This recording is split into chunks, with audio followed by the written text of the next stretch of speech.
faculty. Uh, Good evening, everyone, and welcome today's webinar on improving climate resilience and nutritional quality of crop maize as an example. Now, I welcome to our Honorable Vice Chancellor, RVSK Gwalior, Professor S.K. Rao, on the behalf of NHEP and IDP team. I also welcome today's guest speaker, Dr. B.M. Prasanna sir, Director CGIAR Research Program Maize and Global Maize Program CIMET Nairobi, Kenya. Welcome you sir. Thank you. Sir, this is the 6th international webinar under National Agriculture Higher Education Project, which is the ambitious project of ICR and World Bank which is supported by World Bank. Sir, the basic aim of the project to improving the agriculture infrastructure of agriculture education in India and promoting student for the entrepreneurship. Now, we hope this one-day webinar would help students expand their knowledge to understand the climate resilience agriculture. I request all the students to make use of these 2 hours to the best of their abilities. Thank you, sir. Now, I welcome to our Honorable Vice Chancellor, Professor S.K. Rao, for his presidential address. Good evening to everyone, Dr. Prasanna sir, and deans and directors and the faculty members and the students. And really, it is a very good opportunity for all of us to have the persons like Prasanna in our online training webinar programs to deliver their lectures, having the international experience. And he has been a very good teacher and as well as a good biotechnologist and a good plant breeder. You can imagine he's a mixture of many things and done a wonderful thing in the maize in India also. And even after going to the CIMET, Nairobi, and they had a very good programs, network programs, lot of programs. He is looking after the global maize breeder and the tremendous contributions for the development of the maize lines for the especially climate resilient varieties for Africa and other Asian countries. And definitely our students and the faculty will get the benefit out of that. So definitely we want to have your lectures also for our biotechnology and MSc students in future. We will in touch with you, sir. And altogether about 40 international experts we have identified. And we are fortunate to have you among the 40 here today for today's presentation also. Thank you. With these few words, I welcome again. And give us an opportunity to listen from time to time afterwards also. Okay, thank you. Thank you, sir. Thank you. For invitation. Before we start, thank you, sir. Before we start today's lecture, I would like to introduce our guest speaker. Dr. B.M. Prasanna sir is the director of CIMET Global Maize Program and the CGIAR Research Program Maize, based in Nairobi, Kenya. He leads the multidisciplinary CIMET Global Maize Program team with focus on maize improvement in Sub-Saharan Africa, Latin America, and Asia. He provides technical oversight for an array of multi-institutional projects and development and deployment of allied, stress resilient and nutritionally. In this maize variety in the tropics, beside application of novel tools and technologies for enhancing genetic gains and breeding efficiency. He has been leading CIMET efforts together with international and national partners in tackling the challenges of maize lethal narcosis diseases in Africa and the fall armworm in both Africa and Asia. As the director of CRP Maize, Dr. Prasanna leads an alliance of more than 300 research and development institutions worldwide that seek to mobilize global resources in maize research and development to achieve a greater strategic impact on maize-based farming system in Africa, Asia, and Latin America. Dr. Prasanna's research work has been published in over 125 referred international journal article, 25 book, technical manual, and over 55 book chapters. With this brief introduction, now I welcome Dr. Prasanna sir to deliver his lecture. Thank you, Akhilesh ji.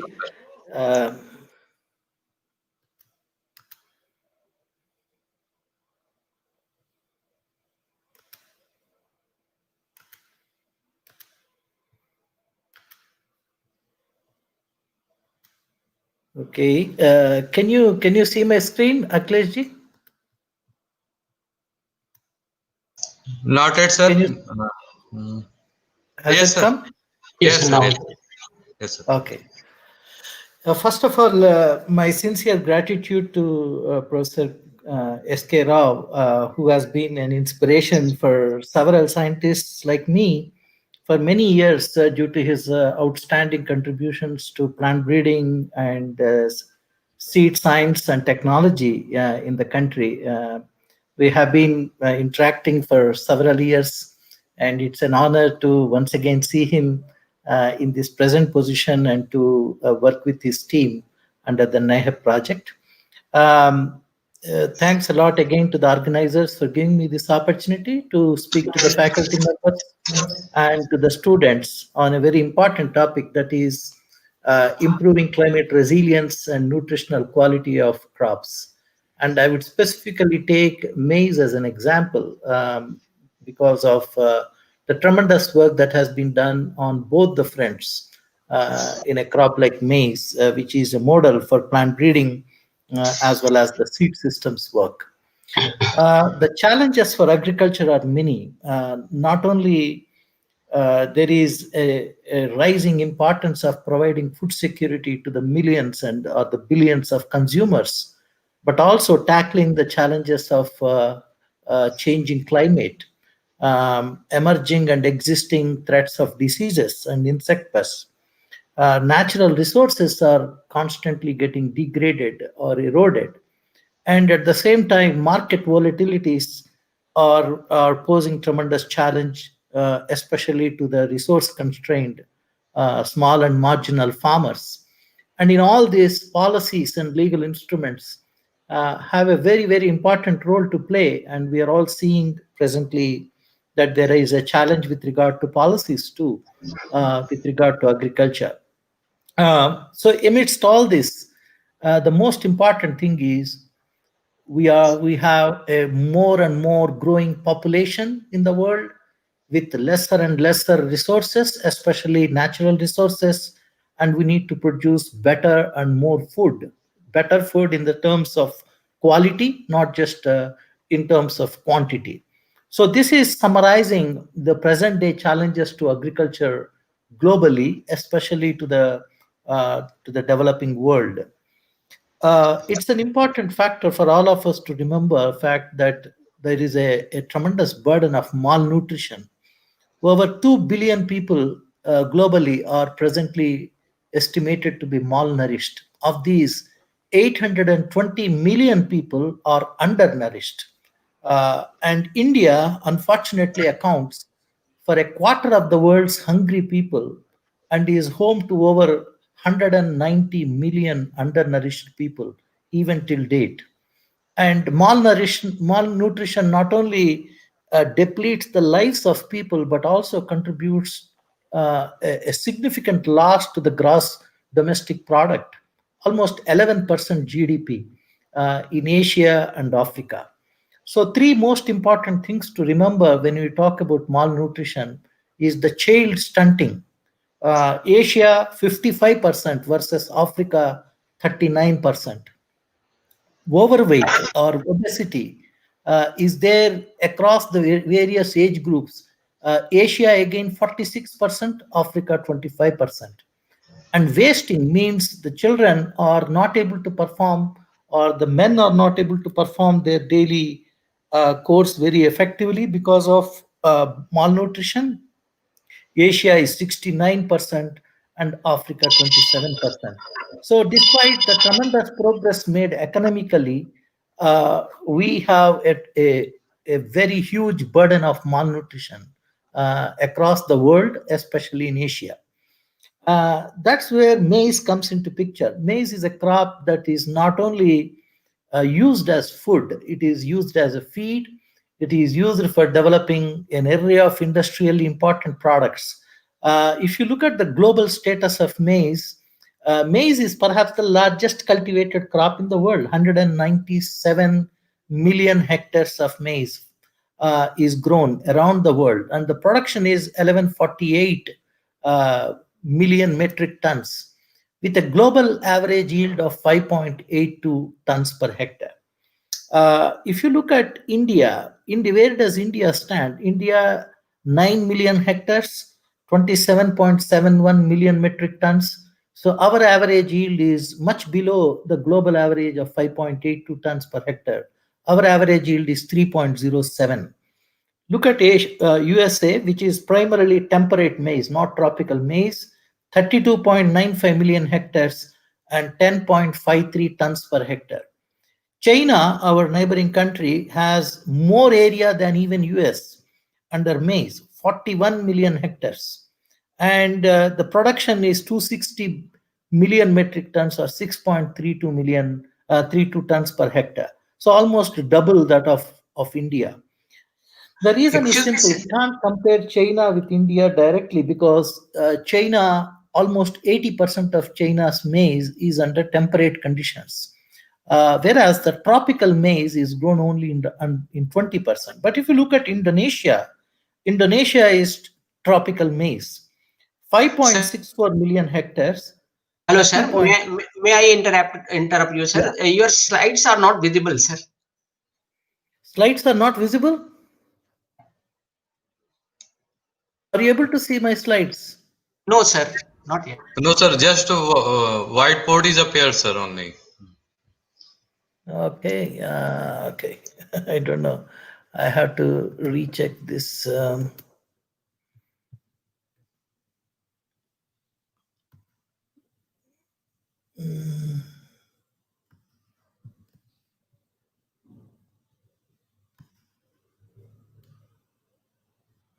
Only StreamYard is showing, huh?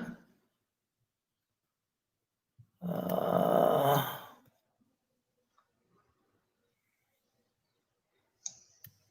so is my screen now desktop screen seen? Yes, sir. Can you Now it see is. my Yes, sir. Yes. Now it is presentation visible. now? Yes, sir. Now we can see it. Okay, good. Okay, Thank you, sorry, sir. I did not know Thank you. that. Thank you. Okay, so I talked about challenges for agriculture, producing better food for feeding more population and with lesser resources, the global burden of malnutrition. Now you can see my slides, right? Can See you see now. my slides? Yes, sir. Okay. We can see it. Yes, sir. Okay, and then the way I'm talking now about the global status of maize. So therefore, Indonesia, which is the third highest maize growing country in Asia, has better production than India, and even an yield which is far higher than India's. It's 5.44 tons per hectare. China, as I mentioned, 41 million hectares, 6.32 tons per hectare. So therefore, India has a tremendous opportunity to increase maize production and productivity. And this is an important fact to remember that we have large scope to increase further. As I said, although maize in India is mostly used for feed purposes and very little for food purposes, in Latin America, where maize is grown, in Mexico, for instance, maize is life. Without maize, there is no food.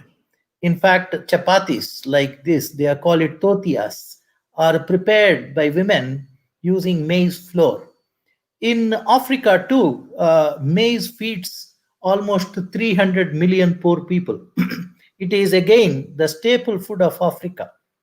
In many countries across Eastern and Southern Africa and West Africa, just like we consume rice and wheat, African families consume maize as staple food. And maize is also a staple food in some parts of Asia, especially in the hills of Nepal, Bhutan, and even in some tribal regions within the country in India, as well as in the northeastern Himalayan states. In some of them, maize is still used as a staple food. So, the importance of maize is not just as a feed, but also as food.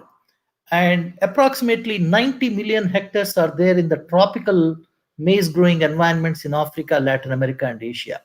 So in Asia, maize is a major constituent. Almost 80% of the poultry and the livestock feed comes from maize. So in totality, maize provides 15 to 56% of the total calorie intake in Africa, Latin America, and Asia. Now, in India, as I said before, maize is used for diverse purposes. Poultry feed is 47%, livestock feed, food, processed food, starch industry, and a small bit of it is also used for exports. In India, a lot of progress has been made in terms of moving from open pollinated varieties to double cross hybrids to the three-way cross hybrids. And now, presently, predominantly, India is growing single cross hybrids. And it has helped establish a very strong seed sector. Together with cotton and vegetables, maize plays a very important role in the commercial business of hundreds of seed companies in the country. Yet there are important gaps to fill here, especially we need to improve the maize production and productivity in the Kharif season. Kharif season occupies 83% area, but the average yield is not more than 2.2 tons per hectare. And this is how the distribution of Kharif season happens. But in the case of Rabi season, there is an impressive growth. But that impressive growth is largely because it's irrigated. Approximately 17% maize area, average yield is 4.2 tons per hectare. So the key policy of Indian government is to double the Kharif maize productivity. That's where you require climate resilience, because remember, 80% of the Kharif maize area is under rain-fed conditions. And these rain-fed areas are vulnerable to a variety of stresses. Drought sometimes because of lack of water during the reproductive stage of maize growth. Then waterlogging sometimes before even the crop is harvested. Then there is flooding, and this crop becomes almost vulnerable to several post-harvest diseases. And heat stress is becoming increasingly prevalent in maize growing environments in the spring season as well as in the Kharif season. This is a symptom that is often seen in maize when heat stress kills the growing tassel. It is called tassel blasting. And therefore, the crop does not give any pollen, and there will be not much seed set at all. So these are some major stresses besides diseases and insect pests that are crippling the productivity of tropical rain-fed maize. And another estimate says that water deficit combined with heat stress will affect almost 23% maize crop loss by 2050. Therefore, we do need to breed for drought tolerance plus heat stress tolerance for maize in countries in sub-Saharan Africa, Asia, and Latin America. So these are the challenges in front of us, the status and challenges. What does CIMIT do? Most of the students know CIMIT means, in Spanish, it is Centro Internacional Mezaramiento de Maize y Trigo. That means International Maize and Wheat Improvement Center. It is one amongst the 15 group of international agricultural research centers established by Norman Borlaug, the famous Nobel Prize winner, in Mexico way back in 1966. So Borlaug was the founder of CIMIT. It's one of the first CGIAR centers to start with, followed by IRRI, and then ICRISAT came into picture, and then other CG centers. So the center is now more than 50 years old, and we have huge presence, not just in Mexico or in Latin America, but all across sub-Saharan Africa and Asia. So 1,300 staff, including internationally recruited scientists and locally recruited staff coming from almost 50 countries, their nationality, and working in 13 offices across the world. All these big dots, white dots, are our offices. And our partners are there in more than 50 countries across the world, especially in Latin America, Africa, and in Asia. In my program, the Global Maize program alone, we have 40 internationally recruited scientists and about 250 locally recruited scientific and technical staff working together with the international staff. So it's a huge program cutting across Latin America, Africa, and Asia. Where do we focus? As I said, these are the regions where we focus, the circles here. That's the reason, because more than 80% of maize grown in these regions are rain-fed. They are highly vulnerable to abiotic and biotic stresses. The farmers are smallholders mostly. And so therefore, our focus is not just to breed for higher yield and yield stability, but also for stress resilience, nutritional quality, and strengthen the seed systems in these geographies so that farmers get access to affordable and climate resilient and nutritionally enriched seed. To do that, one of the most important things in any breeding program is to have a very strong phenotyping network. Phenotyping network means you need to be able to measure a trait or a group of traits relevant to your breeding program in a very precise manner and understand how your genotypes or germplasm entries are performing for that particular trait in a very precise way. If you do not have a strong phenotyping network, you cannot do effective breeding programs. So the key thing for any breeding program, first of all, is access to germplasm, and second is establishing a strong phenotyping network, and then having committed breeders to carry out breeding programs.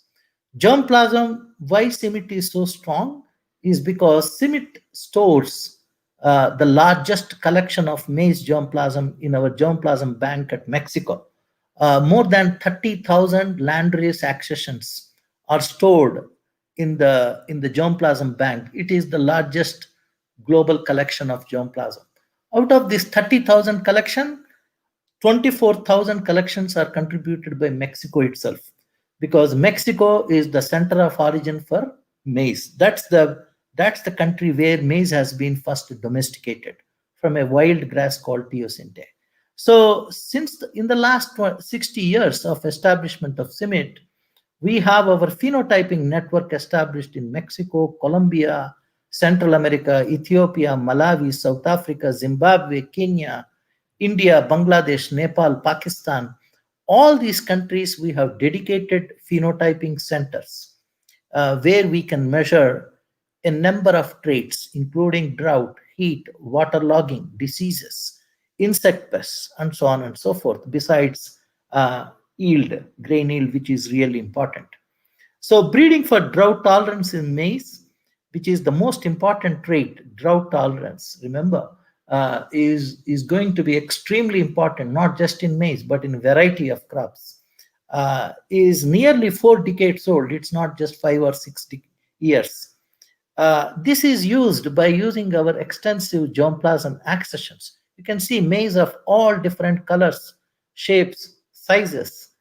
This is a small set of landrace accessions, which I am showing in this picture. Using this, screening this, drought-tolerant landraces have been identified by the maize breeders and then used for constituting what we call pools and populations, like La Posta Sequia, drought-tolerant population yellow, drought-tolerant population white. And then we perform what we call recurrent selection. Recurrent selection means it increases the favorable alleles for a particular trait because you are subjecting the populations to drought stress here. So using recurrent selection, you can slowly increase the performance. You can off from cycle 0 to cycle 1 to cycle 2. By the time you reach cycle 6, cycle 9, the performance of that particular population against drought stress tremendously increases because there is accumulation of favorable alleles. So having managed screening network, as I talked about, well-defined phenotyping protocols and selection criteria, well-constituted germplasm pools and populations. These are all fundamental to breeding, especially when we are talking about breeding for climate resilience. So for drought, we have a managed stress. Managed stress means specific times during the crop growth, we can impose drought stress by controlling the irrigation. And it's a rain-free maize period. And therefore, you can simulate what happens in the farmer's field under managed screening conditions. More than 100 hectares of managed stress screening capacity we have across the world. Similarly, for heat stress, more than 50 hectares are dedicated towards screening for heat stress tolerance in maize germplasm in Asia and Africa particularly. So when we do managed stress screening, you can very clearly differentiate side by side a drought susceptible hybrid versus a drought tolerant hybrid. Look at this. This hybrid is highly vulnerable. They are grown on the same field, they are planted on the same date, they are subjected to water deficit at the reproductive stage for a period of 2 to 3 weeks. Then what happens? You have senescence, complete senescence. The entry is not able to withstand stress. Whereas here, you have a good-looking genotype with well-formed ears, and this is tolerant to the drought stress. So managed stress screening should be able to reveal the responses between different entries in a very persuasive, very compelling manner. Then we don't any longer select this hybrid. This hybrid is gone. Whereas this hybrid is taken forward and released through the partners, because CIMMYT is a non-profit center. We don't commercialize our improved hybrids directly. This is established under the United Nations Charter, and we have diplomatic privileges in the countries we operate. That's because of its non-profit nature and establishment under United Nations Charter. And so these hybrids, how do we take it to the farmers? Through our national partners. Like, for example, Gwalior Institution can get some of these drought-tolerant hybrids and deliver it to Madhya Pradesh, the farming communities in Madhya Pradesh. And CIMMYT does not charge anything. We provide the germplasm for the partners to release and commercialize in the target communities. So what is the impact of this breeding for drought tolerance in Africa, for instance? Today, we reached a stage of, in 2020, 111,700 metric tons of this drought tolerance plus disease resistant maize is produced, certified seed is produced and commercialized. This have reached an estimated 5 million hectares out of 36 million hectares in sub-Saharan Africa. 5 million hectares. And adopted by 8.67 million households or 52 million poor people. So this is one of the biggest success stories when it comes to climate resilient maize. Drought tolerant maize developed by CIMMYT and commercialized by several seed companies. Look at this drought tolerant hybrid, white maize hybrid. Africa, by the way, 95% of Africa's maize is white maize because it is used for food purposes. And only 5% is used for feed purposes, and that is yellow maize. In Asia, it's the reverse way. Almost 80 to 90% is yellow maize and 10 to 20% is white maize. So seed companies, actually, seed business has thrived in sub-Saharan Africa in partnership with CIMMYT. Today, we partner with more than 100 seed companies in Africa in deploying this drought-tolerant maize varieties. How did it grow? In 2016, if you look at the overall figure, almost 65,000 tons. In 2019, it reached 111,700 tons. In Eastern Africa, in Southern Africa, in West Africa, and overall across Sub-Saharan Africa. A comprehensive article is coming up in Theoretical and Applied Genetics in a few months. It has been accepted for publication on climate resilient maize for tropical environments in the world. In 2019, Bill Gates, who is biggest supporter of our program, he writes a blog every year. In July every year he releases a blog along with a video of the work that he truly admires. So in 2019, he released on July 9th a blog post and a video featuring the impact of our drought-tolerant maize and highlights the essential role of CIMMYT and other CG research centers in feeding our future. This is one of the biggest testimony coming from one of the biggest philanthropists supporting international agricultural research. Here in this field, which he is showing, we are talking about maize lethal necrosis, a devastating disease in Africa, and how we succeeded in developing resistant varieties against this disease and used this resistance in combination with drought-tolerant trait. What about India? In India too, we have India's program is not as old as program in Africa or Latin America. It is relatively more recent, but still our team has been successful in developing drought-tolerant maize hybrids for rain-fed areas in partnership with Syngenta Foundation for Sustainable Agriculture and releasing and deploying hybrids with small and medium enterprise seed companies. This is one of our drought-tolerant maize hybrid TA5084 compared to a local OPV in Gujarat. So therefore, even in yellow maize, we have excellent drought-tolerant maize hybrids which could be deployed in any part of the country. Our another major focus is heat stress tolerance. As I said, South Asia, there is not just drought stress, but also heat stress. And through intensive work in the last 10 years, we released several heat-tolerant maize hybrids for South Asia. 9 such hybrids have been already released so far in Bangladesh, Nepal, and India, and several more are in pipeline. Look at the yield of a CIMMYT heat-tolerant maize hybrid versus a commercial multinational hybrid under severe heat stress in spring maize. Spring maize is typically planted in February and harvested in June. And during the reproductive stage in April, May, the crop suffers from extreme heat stress. You can imagine, everyone knows here that how the nighttime temperatures as well as daytime temperatures soar during the summer season. And that's where these heat-tolerant maize hybrids can tremendously perform, producing far better than the commercial multinational company hybrids. So far, we have been in the last so many years, 5-6 years, you can see the number of hybrids released and registered by partners.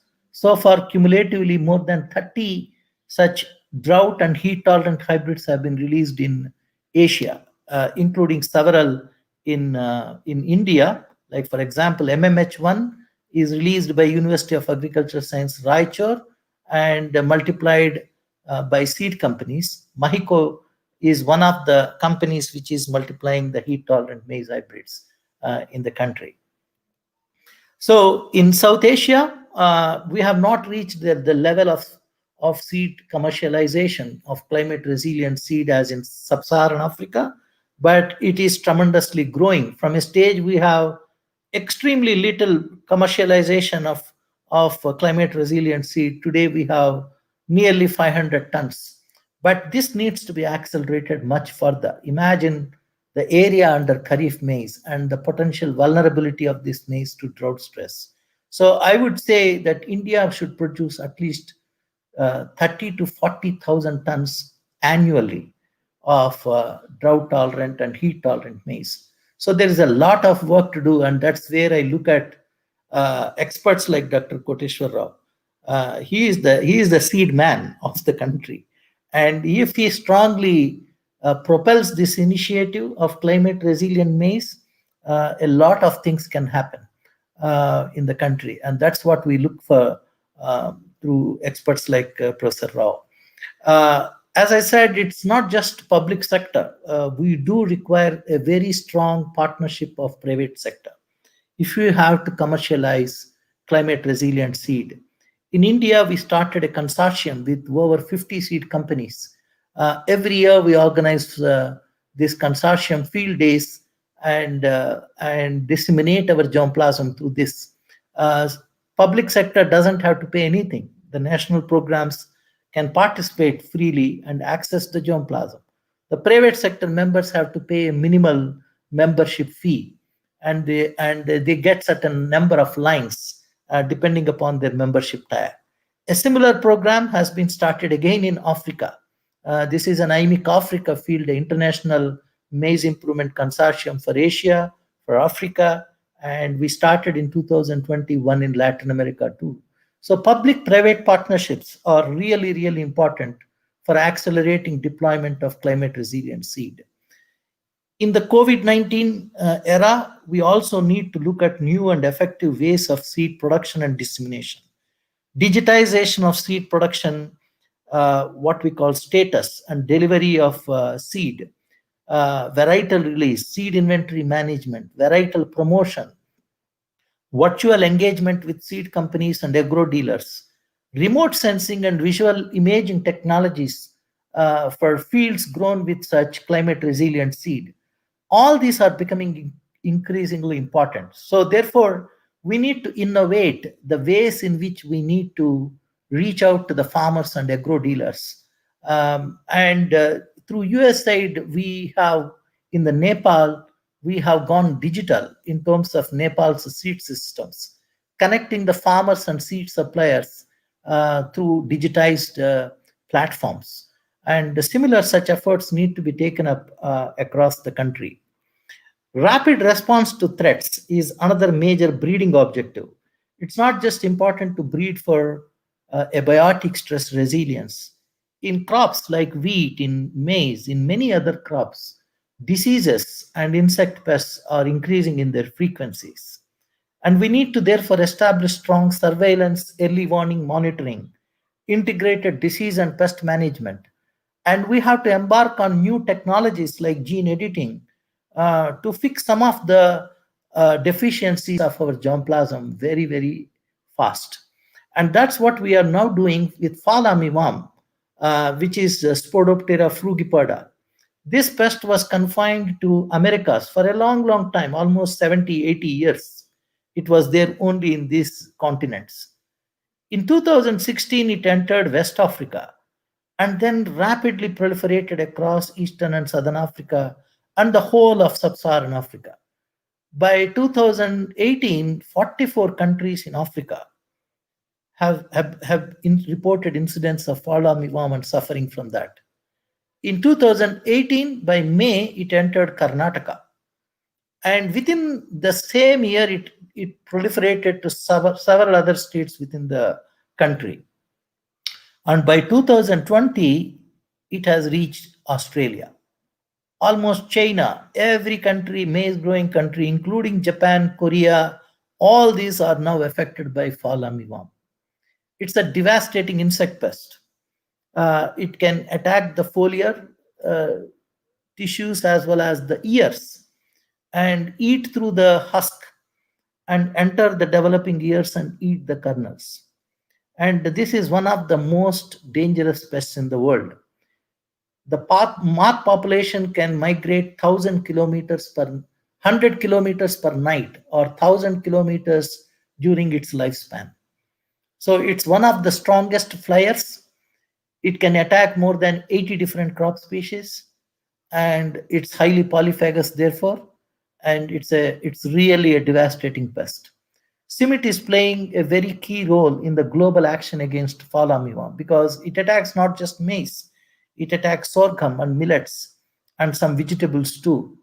So a complex pest like FAW-tolerant cannot be tackled by any single solution. You need to adopt an integrated pest management approach. In 2018, together with some USAID colleagues, I developed this comprehensive manual for FAW-tolerant management in Africa, and we are now developing a similar manual for Asia. It will come out in the next 2 months. The focus is on a toolbox approach. That means you have to use multiple tools in combination to conquer a pest like FAW-tolerant.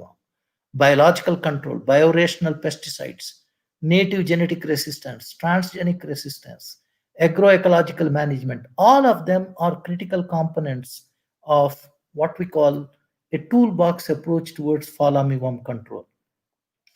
In Africa, in 2017, we have set up this extensive greenhouse facility. 13 such greenhouses have been established, each greenhouse almost an acre in size. And this is to grow a large number of entries of tropical germplasm, challenge them with insect, FAW-tolerant insect under these greenhouse conditions, and ascertain their responses against that pest, and identify the best materials that can tolerate this or resist this insect pest. So more than 6,500 germplasm entries have been screened over the last 3 years. And using our germplasm from Mexico, from Africa, we identified and validated promising FAW-tolerant tolerant inbred lines and hybrids. In December, precisely on December 23rd, 2020, we have announced the first set of 3 FAW-tolerant tolerant maize hybrids for Africa. Look at this, the tolerant hybrids versus a susceptible hybrid. This is under no choice experiment. No choice means one entire greenhouse you grow one tolerant hybrid, and as a comparison, in another greenhouse you grow a commercial check. Okay, and you can look at the commercial check is completely eaten away while the tolerant hybrid stands and produces an yield like this compared to the susceptible hybrid. You can see all these black spots means the insect has eaten away the kernels on these cobs versus the clean cobs from a tolerant hybrid. So 3 such hybrids have been released, the white maize background for Africa, and we want to intensify similar efforts. We are presently planning and implementing this in Asia, especially in India, and within the next 2 years, we will come up with FAW-tolerant tolerant yellow maize hybrids for Asia too. But in countries in Asia where white maize is grown or needed, this germplasm is a wonderful germplasm to adopt too. BT maize is another option, okay, wherever countries. So far, US and Brazil extensively grow BT maize against FAW-tolerant. This is a picture from Brazil when I visited in 2018. You can look at this against FAW-tolerant infestation. A BT maize offers excellent resistance. But the caveat or the drawback is because it exerts a lot of pressure on the insect, selection pressure, the hybrid can be broken down, the resistance can break down in 5 to 6 years. Then again, you have to release another resistant gene. So this is a cyclical process. However, the native genetic resistance we are talking about is not relying upon 1 or 2 genes. It's a polygenic resistance. So very difficult to break down and almost impossible and more sustainable than BT maize. But in South Africa, BT maize is grown. This is the only country in Africa which grows BT maize. You can see here the BT maize Monate 9034 in South Africa. Susceptible versus tolerant one. Susceptible ones, what kind of yield you get versus a tolerant BT maize. This is a photo taken by my friend Kingston Mashingadze from the Republic of South Africa. The next topic is nutritional enrichment. So biofortified maize is really important. Quality protein maize with enhanced protein quality. S.K. Vassal obtained World Food Prize for his work on QPM or quality protein maize. But 2 other traits that we consider very important in the context of biofortification is provitamin A and zinc. Both are extremely important and for which CIMMYT has developed a lot of germplasm in the recent years. And collectively, these biofortified maize varieties occupy today a total of 1.4 million hectares, CIMMYT-derived biofortified germplasm in Africa, Latin America, and Asia. So through molecular breeding, we can enhance from 2 to 3 ppm, almost more than 30 ppm of provitamin A. I won't go into the details.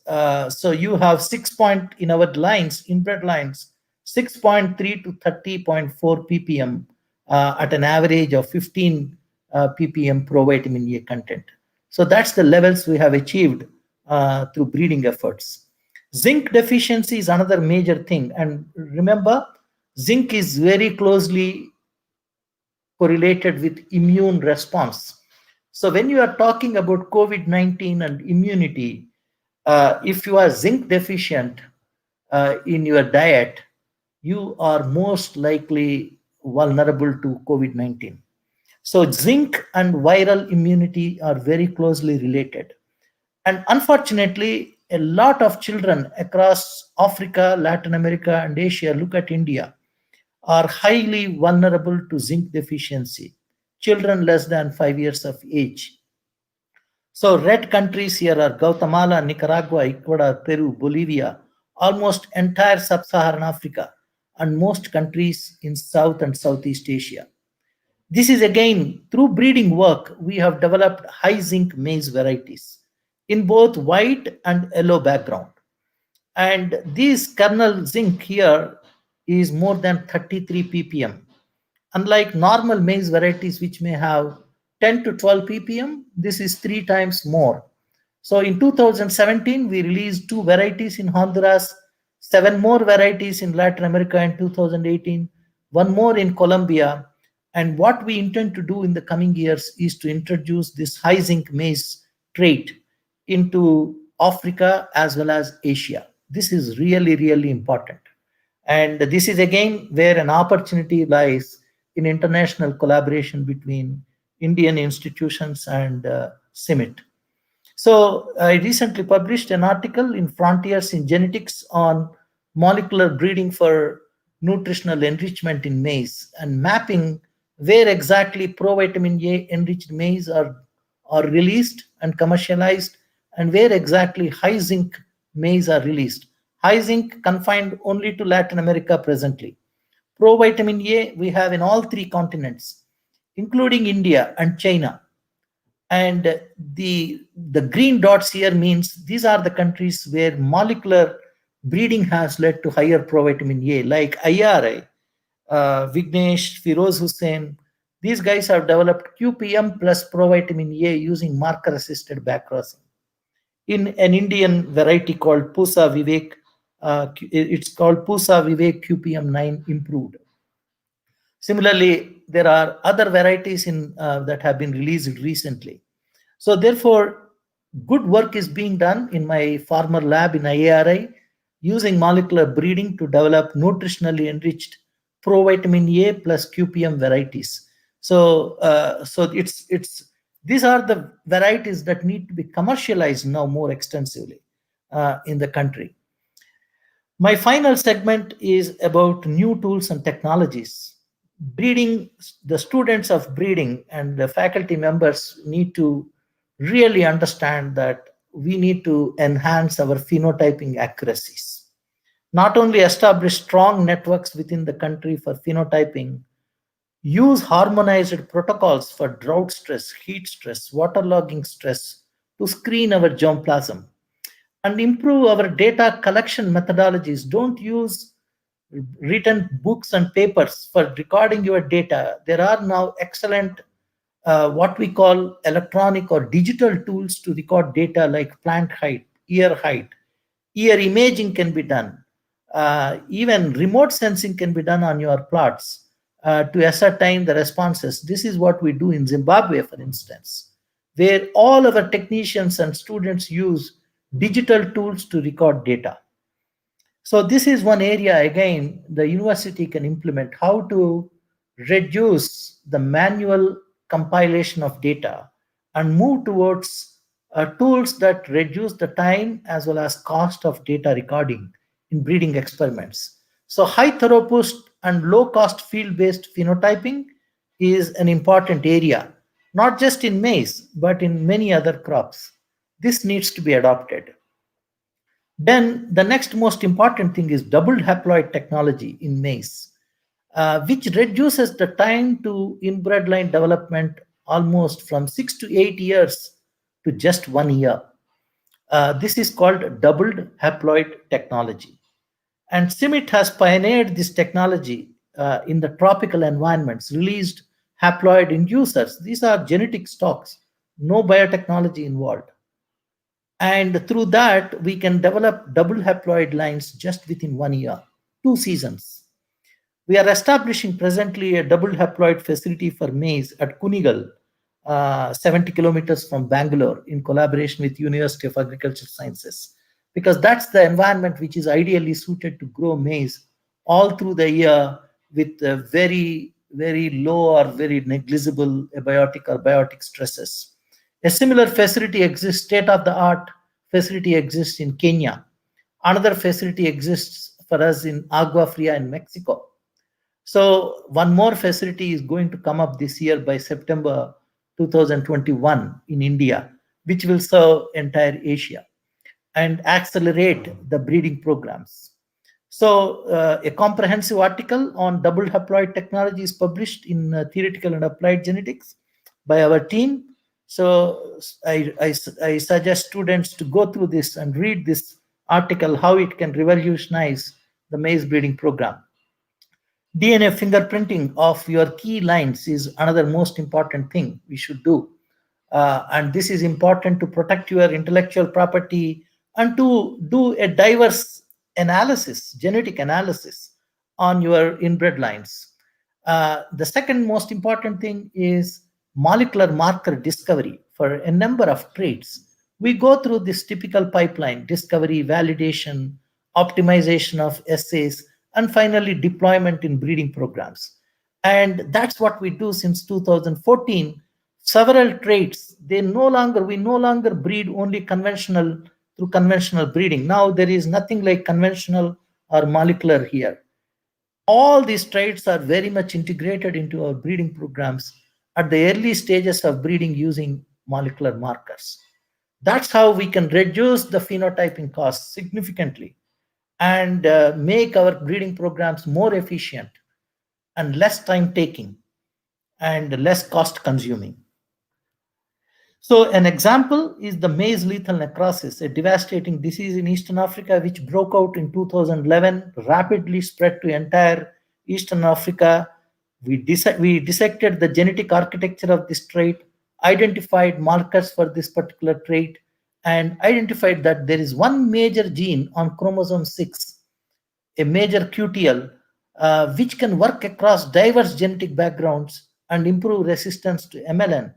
Then we transferred this QTL to as many as 52 lines, a massive marker-assisted breeding program. Converting what looks like this, look at this susceptible line, that means it is killed by the viral disease. And this is the converted resistant line. Susceptible line, converted resistant line. Susceptible line, converted resistant line. These pictures speak 1,000 words, the power of molecular breeding. Once you discover such markers, you can transfer across diverse genetic backgrounds and convert a susceptible line into a resistant line. And which is otherwise very, very good. These 52 lines are highly drought tolerant lines, but highly susceptible to MLN. So that's what we could do through molecular breeding. And presently, using that gene, we are in partnership with Corteva in genome editing.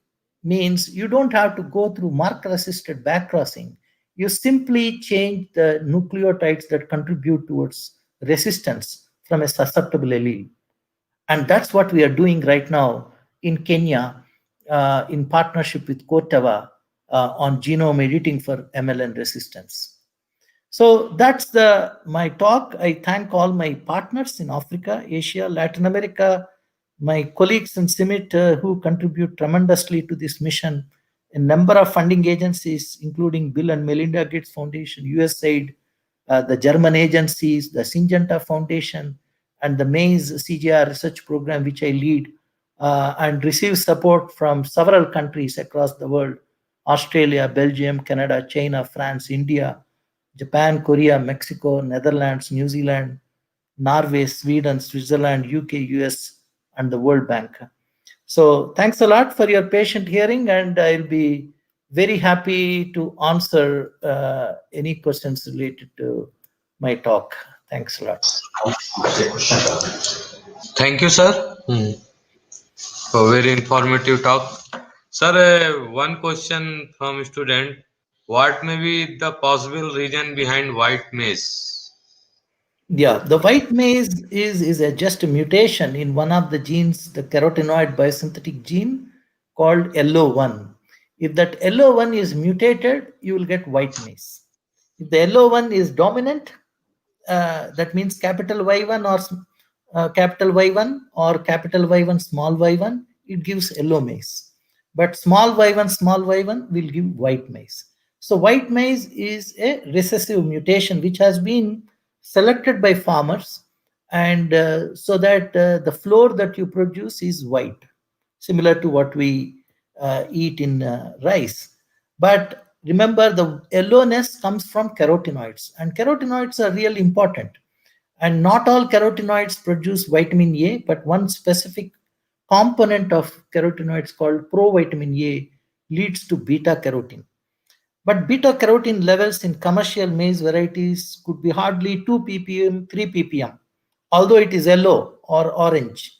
So through breeding, you can increase the beta carotene from 2 to 3 ppm to 30 ppm. And therefore, naturally maize has carotenoids, and you can increase through breeding. You don't require golden rice or genetic modification.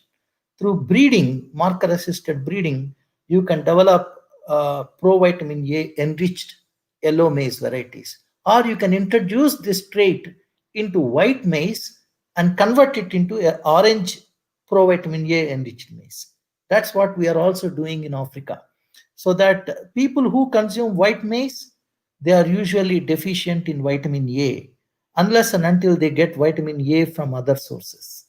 So that's why white rice consuming populations in India or in South Asia, if they don't have other sources of vitamin A, we are vitamin A deficient. And that's the reason why vitamin A deficiency, especially important for many elements of our metabolism, need to be corrected. Thank you, sir. Now I request to Dr. Sanjay Sharma, sir, PI of the project. Sanjay, sir? Yes, sir. Okay. Thank you very much. Thank you very much, Akhilesh Singh, sir.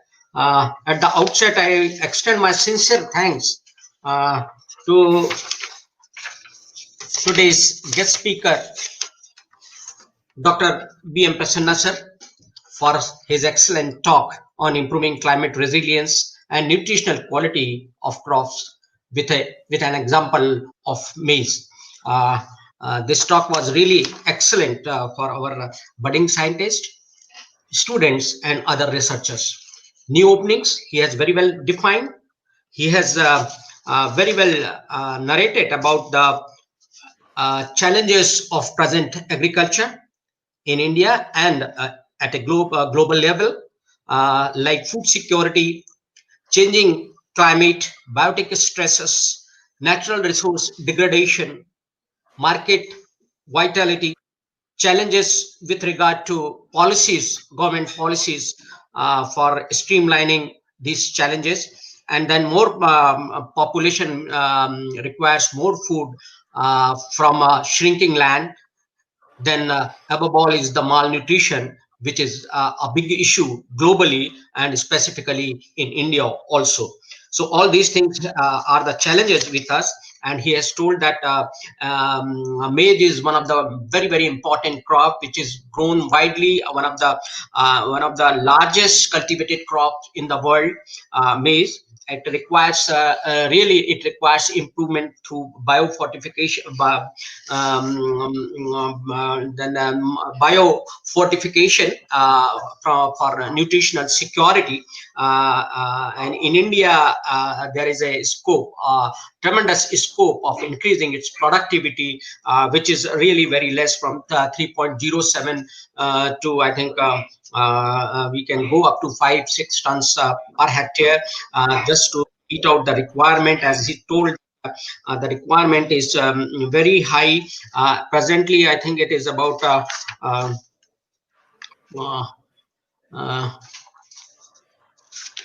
we need to increase it tremendously in India, with the efforts, as he has mentioned, through the breeding processes, developing climate resilience crops and varieties.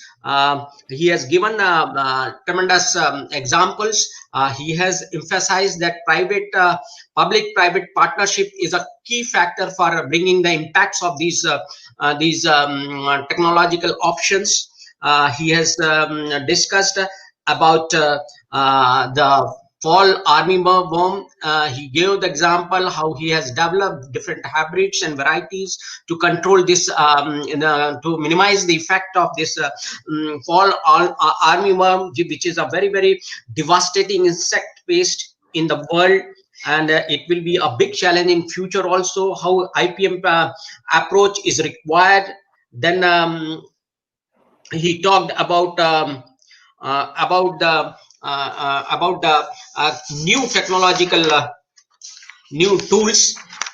technological tools which will be very useful for our young scientists. That is about improving phenotyping accuracy for and selections for different varietal developments. Then digital data recording is really important, and is an important tool nowadays. In place of manually taking observation, we can go for digital data recording using remote sensing and other means. Then we can students can go for this Maize double hybrid technology for tropics.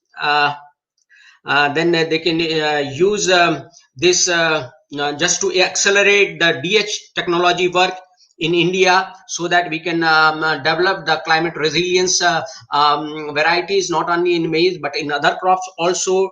DNA fingerprinting is very, very important. Molecular marker discovery to deployment is really important for trait marker association. All these things are, although these are the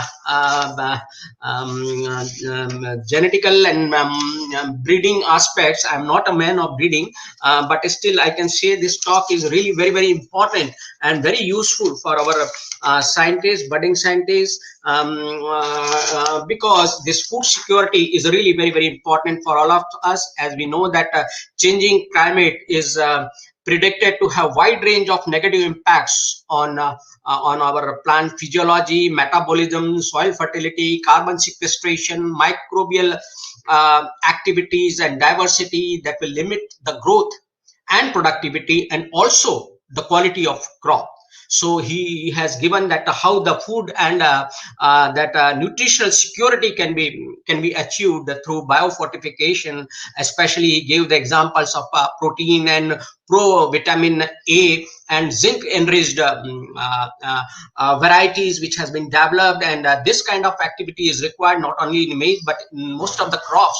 For example, if we take the example of rice, our Indian rice is not preferred in European countries, maybe because of its nutritional requirement, nutritional quality is poorer than other countries supplied rice. So that kind of biofortification is required. So once again, I extend my sincere thanks to Dr. B.M. Prasanna sir for very